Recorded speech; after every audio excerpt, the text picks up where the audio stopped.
தமிழகத்தில் வாக்காளர் பட்டியலில் பெயர் சேர்ப்பதற்கான கால அவகாசம் நிறைவடைந்த நிலையில் இதுவரை 13 லட்சம் பேர் விண்ணப்பித்துள்ளதாக தலைமை தேர்தல் அதிகாரி தெரிவித்துள்ளார். தமிழ்நாட்டில் கடந்த ஆண்டு வாக்காளர் பட்டியல் சிறப்பு தீவிர திருத்த பணிகள் நடைபெற்றன.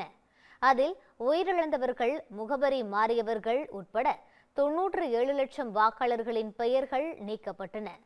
இதைத் தொடர்ந்து வாக்காளர் பட்டியலில் பெயர் சேர்ப்பு, நீக்கம் உள்ளிட்டவை தொடர்பாக விண்ணப்பிக்க ஜனவரி 18ஆம் தேதி வரை தேர்தல் ஆணையம் அவகாசம் அளித்தது.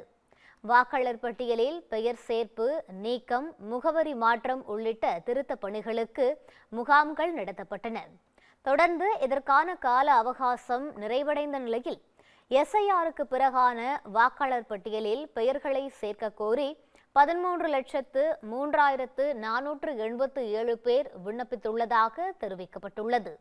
அதேபோல வரைவு வாக்காளர் பட்டியலில் ஆட்சேபனை தெரிவித்து 35,646 பேர் விண்ணப்பித்துள்ளதாக கூறப்பட்டுள்ளது.